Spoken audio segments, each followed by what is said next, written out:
Hello everybody, my name is Mischa Dohler and I'm Professor at King's College London, where I'm heading the Centre for Telecom Research. I'm also on the advisory board of Ofcom, our UK regulator. It's a great pleasure to be here and give a carbon neutral keynote from London, particularly since this is about the Internet of Things. Now, the Internet has come a really long way. Like 20 years ago, it was all about cables. You remember we were nailing Ethernet cables to the walls of our dorms, and kind of the browser was a little side effect. That was the Internet back then. Zoom forward 20 years, and what you see is, go out in the street, ask the kids what the Internet is all about. They will tell you everything but cables or routers or any of that. They will talk about Twitter, about Facebook. They will tell you about Amazon. So that Internet has undergone a massive transformation from something which was purely infrastructure based to something which today is very service and opportunity driven. That's a great transformation. And once we have connected all the computers, we started to design another Internet. The mobile Internet. We started to connect all our mobile phones.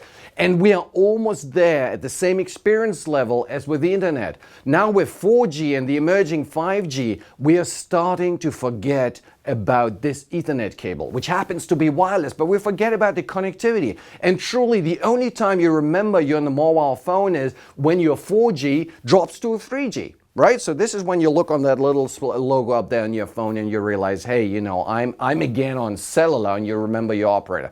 Great transformation. And after we've connected all the mobile devices, we went on to the Internet of Things. Now here the vision is really grand. We want to connect billions, if not trillions of things, actuators, sensors, anything we can do. It's a great design we've been doing over the past 10 years. A lot of people were involved. It was really the IEEE standards buddy who kicked this off. And we started designing a system which I generally refer now to as Zigbee. Now, I was really at the heart of it, and it's a magical system because a very small sensor in Prague can talk to a supercomputer in Australia, and they speak exactly the same language. So then we started to use it with my company World Sensing. That happened around 2008, so now it's quite some years back now. And suddenly I figured out it's all good, with the only small caveat, it doesn't work. We did a few design mistakes, 3 design mistakes. I've no time to go into this now, so if you want to know about this, just contact me. But the problem is everybody now is not using Zigbee anymore. We've invested so many engineering hours, so much money into this, but it's a system which is slowly declining. But other ecosystems are emerging, waking up.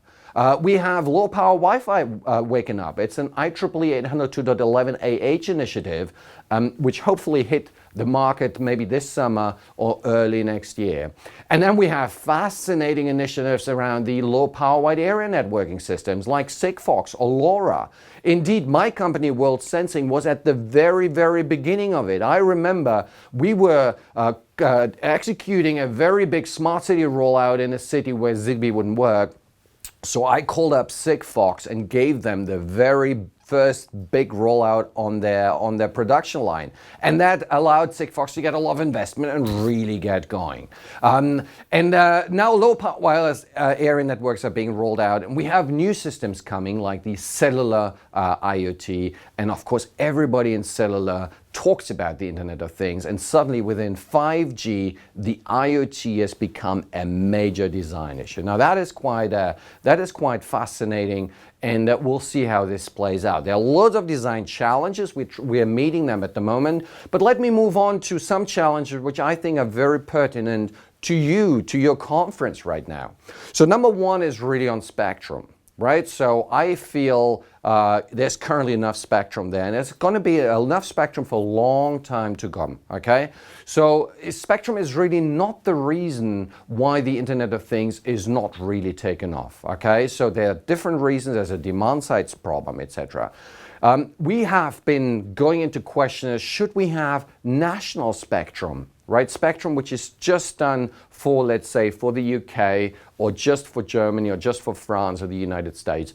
And I feel it's not a good idea. Okay, it's not a good idea because these days the vendors, and everybody wants to be really global. We have seen it hasn't really worked out with IEEE 802.15.4c and D, which is a Chinese and Japanese initiative originally. So we shouldn't do that. But to do an IoT spectrum which really works maybe globally around the planet, that's really interesting. And I would make one part licensed and one part license exempt, because then you can offer really some very interesting service level agreements.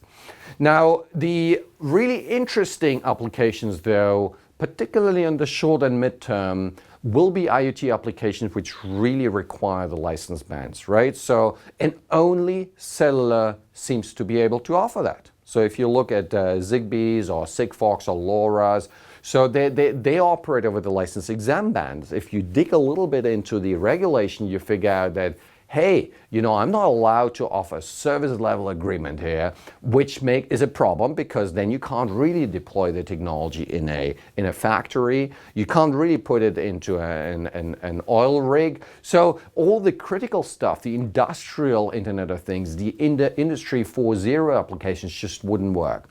They only work over the cellular band. But to have only cellular offer it means there's no real competition here. We need to have a competitive environment here that not only the cellular community can offer essentially these critical IoT services, but also other communities. So therefore, that is a point which I feel is worth discussing in your board meetings which you hold around Europe.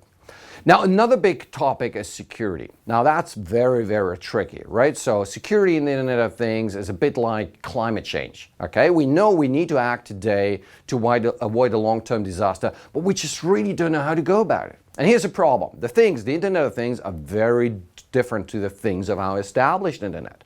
They're very small. They're often invisible, have not so powerful processors and comparably little memory. There are a lot of them, like worryingly a lot of them, and they are quite lonely, to be honest, with no human checking on them for a long time, for decades. Oh, and they increasingly actually do stuff in our real world. Just think drones, think robots, think actuators.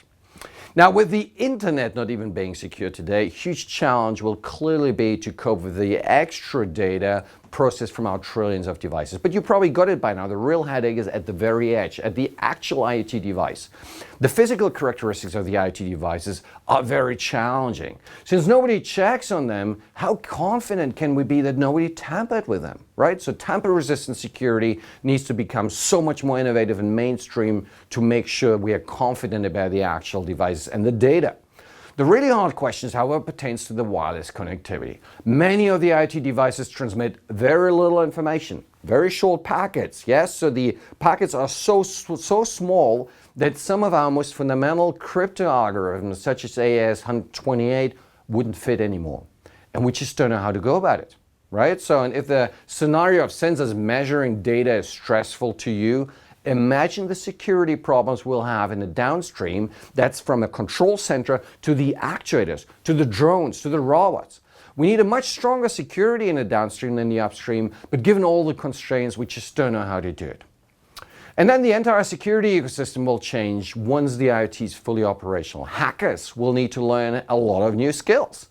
But given the many more, let's say trillions of points of vulnerability, they will have it much easier to cause havoc. Antivirus software companies also need to reinvent themselves. To start with, there's no memory on these embedded devices to install large patches. We have relatively few IoT hacks today, which is good, but this is not because the system is safe, but because there aren't so many IoT devices yet.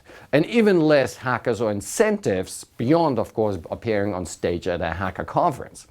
Now, but comes some real value with the IoT, we'd better have that IoT secured globally. Oh, on that front, did I mention quantum computers already? Once operational, and there will, in a not so distant future, any of our traditional security ciphers will just be broken. Gone.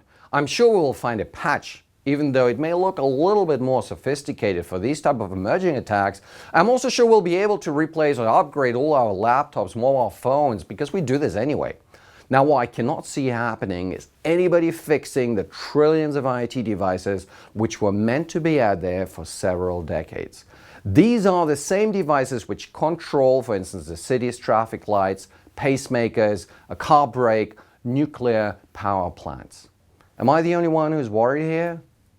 Oh, and there's more. There's more to worry about. It's privacy. One issue here is that these devices do not have a user interface. They have no screen. There's no keyboard. How do I actually interact with them? To control them, switch them off, switch them on. We need an entirely novel approach to user interface, user design, user journey when it comes to the IoT.